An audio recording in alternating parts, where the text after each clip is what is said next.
Pessoal, como vocês pesquisaram sobre as vanguardas europeias, eu e a professora Libi resolvemos explicar melhor cada tendência dessa que vocês pesquisaram.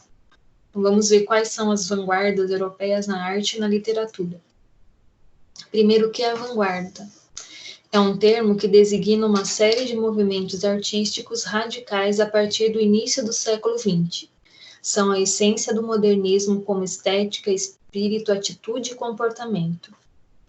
Então, são movimentos artísticos que surgiram, inicialmente na Europa, depois vieram ao Brasil, e são movimentos radicais, porque eles queriam romper com todas as tendências que haviam até o século XIX. E isso muda a estética, então a escolha que eles faziam, o espírito, até o comportamento, Então o pensamento deles foi mudando. O contexto histórico, então o que estava acontecendo na época, no início do século XX, no mundo todo. Belle Époque, do francês, uma bela época, vocês vão estudar isso em história também, mostra aí o período de industrialização, de bastante, invenções, então eles comemoravam aí, a facilidade da vida que estava surgindo, então o começo da energia elétrica, então, as melhorias que o mundo foi tendo nessa época. Ocorreu também a Primeira Guerra Mundial, de 1914 a 1918, e com isso a ruína econômica dos países europeus, que os países que mais foram afetados durante a Primeira Guerra, descrédito das antigas certezas científicas e religiosas. Então, eles deixaram de acreditar aí, na ciência, que foi forte no século XIX, e na religião, principalmente a católica. Desilusão, desencanto e perplexidade. Então, devido à guerra mesmo, a população começou a ter esses sentimentos de desilusão, de não pensar em futuro, por causa de tanta destruição. E declínio dos valores e falência dos ideais. Então, os ideais que existiam começaram a ser, a querer mudar.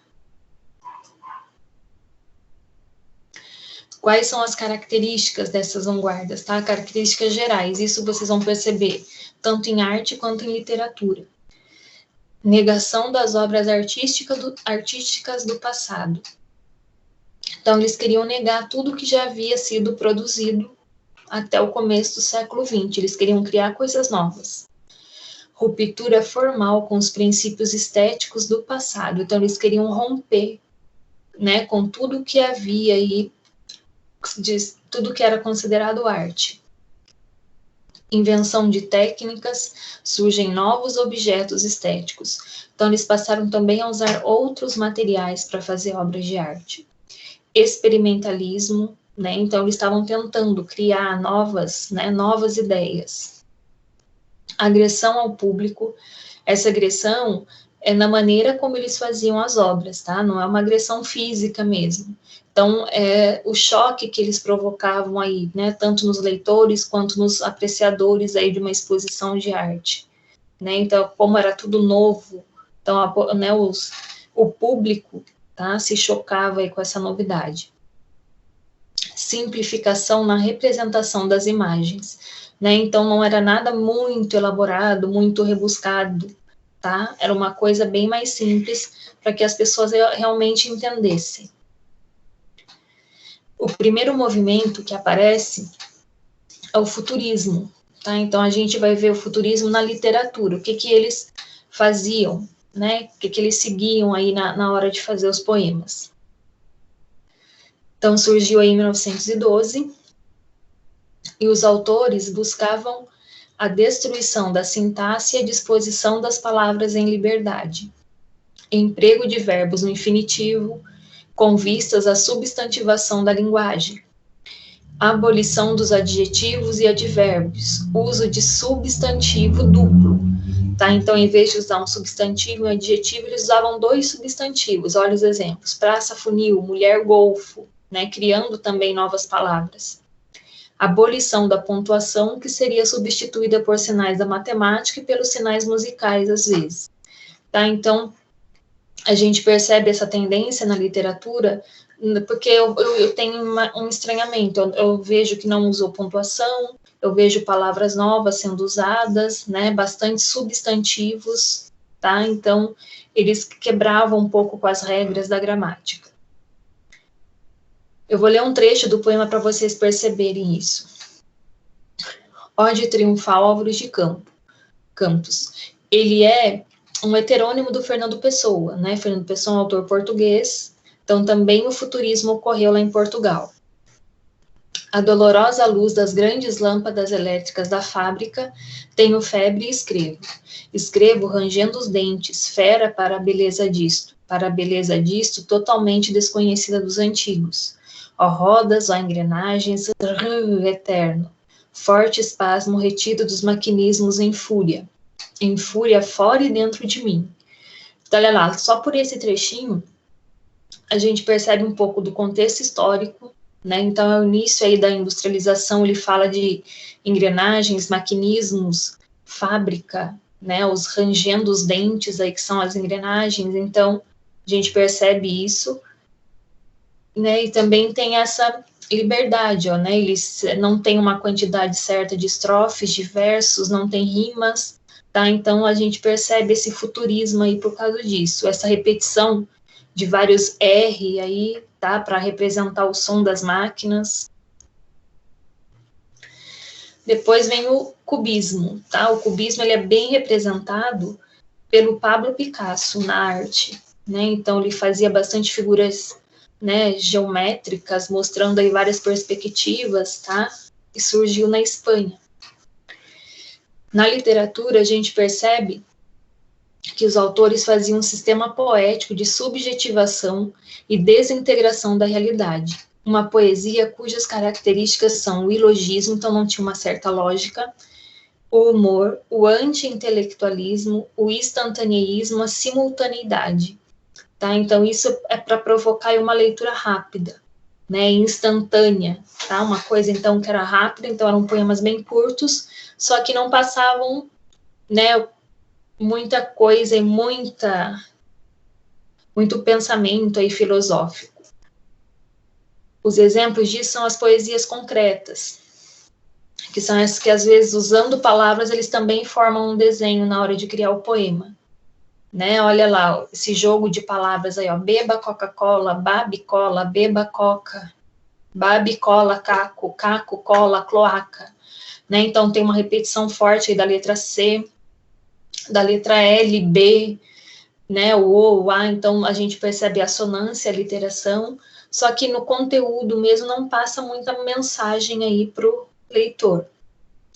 E o outro poema, né? Ele fala aí que o mundo roda, né? Então ele fala aí, né, como seria a nossa vida, e ele criou realmente esse movimento aí de espiral com as palavras.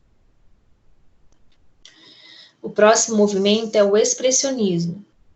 Se vocês perceberem, né, ele surgiu aí na Alemanha, na França, tá?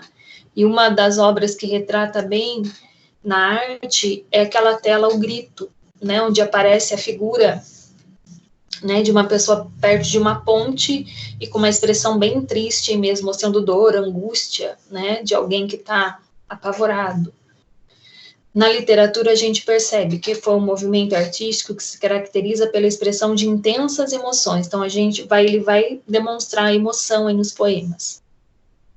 As obras não têm preocupação com um padrão de beleza tradicional e exibem enfoque pessimista da vida, marcado por angústia, dor, inadequação do artista diante da realidade e muitas vezes necessidade de denunciar problemas sociais, né? Então, ele vai mostrar aí, é como se o artista o poeta tivesse inadequado a esse mundo, né? Ele não se encaixa aí nas tendências que estava tendo. Olha um trecho do poema. Esse é um poema do Augusto dos Anjos, vocês já analisaram outro dele, quando vocês disseram daqueles 4 poemas, quais que eram os modernos, né? Então, esse se encaixa também, tá? Como isso, olha as palavras que ele escolhe. Budismo moderno. Tome, doutor, essa tesoura e corte minha singularíssima pessoa. Que importa a mim que a bicharia roa todo o meu coração depois da morte? Ah, um urubu pousou na minha sorte, também das diatomáceas da lagoa, a criptógama cápsula se esbroa ao contato de bronca destra forte. Olhem as palavras que ele usa, né? Ele pede para que um doutor corte a pessoa dele, né? Porque ele está desejando a morte aí, né? Ele não se importa, ele não se importa aí com a bicharia que vai roer o coração dele, né? Então, os vermes, micróbios, né? Que vão acabar com o cadáver dele depois, tá? Então, isso né? Mostra aí a angústia que eles estavam tendo. Isso é uma característica do expressionismo. É diferente lá do desejo de morte, lá do romantismo, né? Lá eles desejavam a morte para acabar com o sofrimento, geralmente um amor que não era correspondido. Mas eles não pensavam aí nessa parte podre aí da morte, né? Da decomposição dos corpos, tá? Eles só queriam morrer para descansar. E aqui não, tem esse lado mesmo. Depois vem o dadaísmo, tá? O que significa isso? Nos textos a gente percebe que eles negam passado, presente e futuro, então não é possível localizar aí, né, em que época que eles estão relatando. São contra as ordenações lógicas e pouco se importa com o leitor, né? Então não vai passar nenhuma mensagem importante, não vai despertar emoção no leitor. Olha aí um exemplo, é como se ele desse uma receita de como fazer um poema do dadaísmo.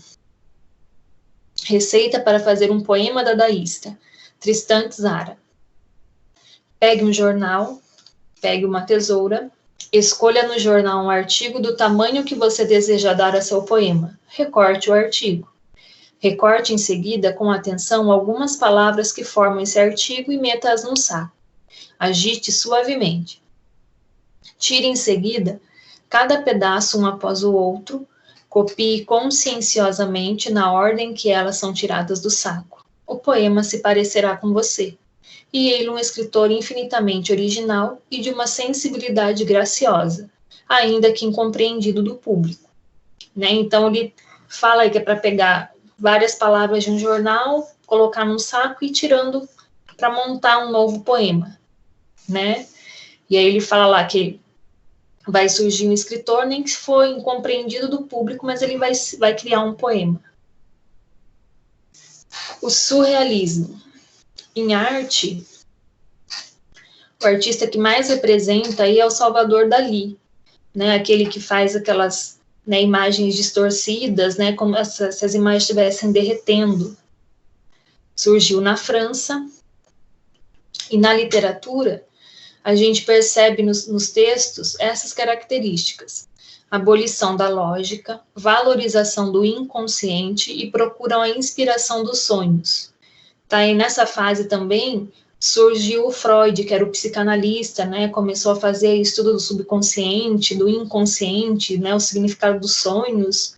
Tá? Então, nos poemas a gente percebe também essa influência do Freud. Olha lá, estudo número 6, Murilo Mendes. Tua cabeça é uma dália gigante que se desfolha nos meus braços. Nas tuas unhas se escondem algas vermelhas, e da árvore de tuas pestanas nascem luzes atraídas pelas abelhas. Então, só por esse trecho dá para imaginar, né, a impressão que é um sonho que ele está tendo. Né? Alguém que tem aí a cabeça como uma dália, que vai desfolhando, né? Dália é uma flor. Tem as unhas vermelhas, as árvores de tuas pestanas, né? Então surgem abelhas. Então dá para ver que é como se fosse uma alucinação aí que alguém está tendo num sonho. E para finalizar, tem o último aí que é um mapa mental aí de tudo que vocês viram até agora, né? Então vocês já tinham visto antes a Semana de Arte Moderna, que foi uma exposição, né, de todos os artistas envolvendo músicos, poetas, escritores, pintores, escultores. Então eles se reuniram, né, na semana aí de 11 a 18 de fevereiro de 1922 para expor todas as obras que eles tinham feito. E a maioria dessas obras teve influência aí dessas vanguardas, tá? Por isso que é importante vocês estudarem. Então a Semana de Arte Moderna aconteceu em São Paulo, né, porque era a cidade que estava tendo, né, um forte crescimento aí por causa das fábricas que estavam surgindo. E eles quiseram integrar várias expressões artísticas, então por isso que se reuniram todos os artistas aí, de todos os gêneros.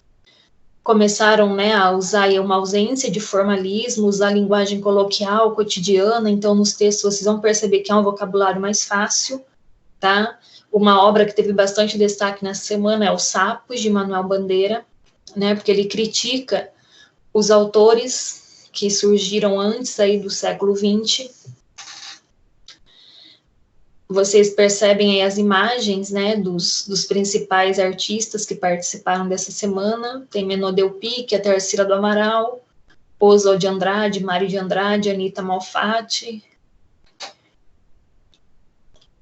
Né, tem a obra famosa aí da Tarsila, o Abapuru.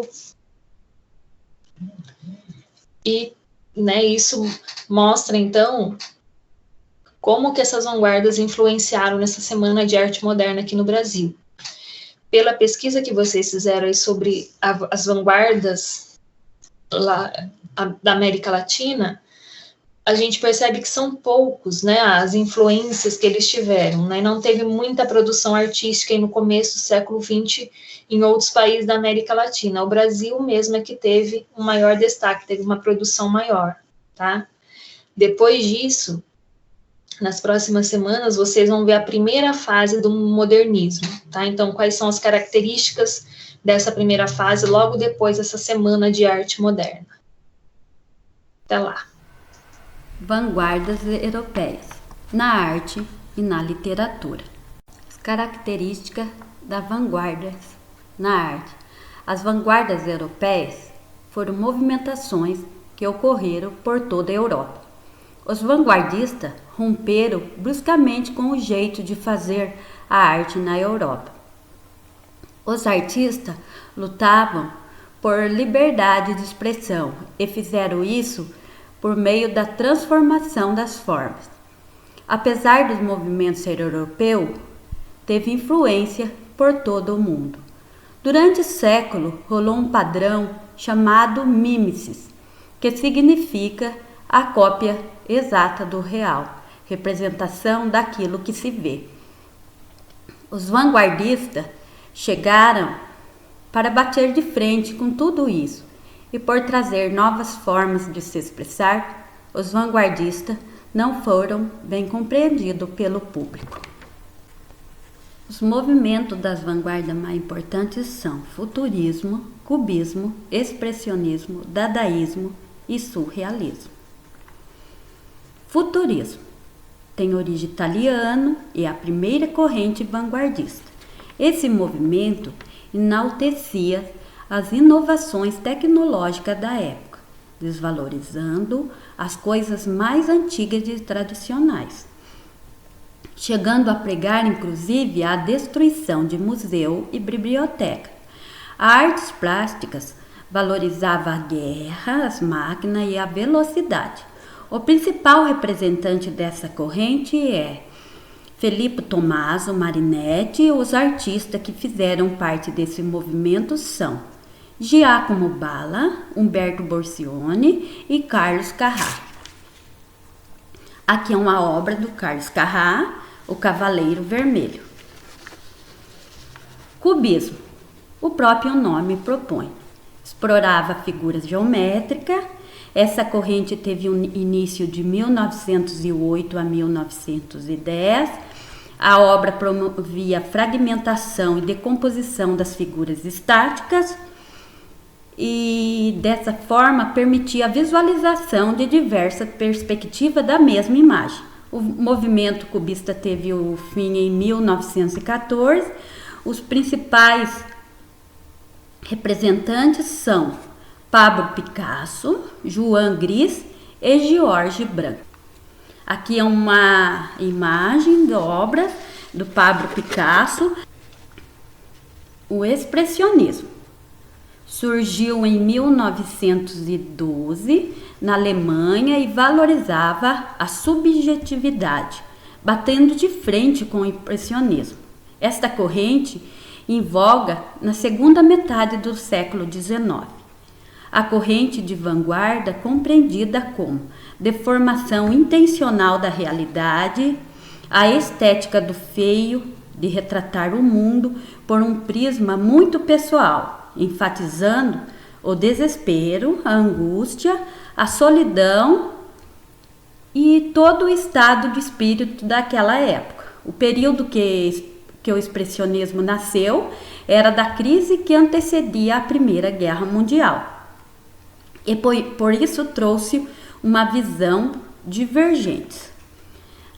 A obra mais conhecida no expressionismo é O Grito, de Edvard Munch. O dadaísmo surgiu no meio da Primeira Guerra, no ano de 1916. O intuito era chocar a população burguesa da época com a reflexão da consequência gerada pela guerra. O dadaísmo frisou a revolta, a agressividade e a indignação e a radicalização como requisito da turbulência histórica à guerra. Era uma luta pelo poder capitalista. Na arte, a transformação de objeto produzido pela indústria. Assim como um urinol e uma roda de bicicleta, os principais representantes do dadaísmo são Marcel Duchamp e Tristan Tzara, esse último, o fundador do movimento dadaísta. Surrealismo, a última corrente vanguardista de origem francesa, e deu início em 1924, no período pós-Primeira Guerra, um racha dos movimentos anteriores, ambas as vertentes investigando num potencial irracional humano. O universo onírico, isso significa o mundo dos sonhos e fantasia. Surrealismo dialogava bastante com a psicanálise freudiana e principalmente com a manifestação do subconsciente, com a máxima liberdade e a um cenário que abeirava a loucura. Essa era a forma de expressão. Também era difícil de estabelecer um significado imediato para essa obra. A obra Persistência da Memória, os principais representantes é Salvador Dalí e René Magritte. Vanguardas no Brasil.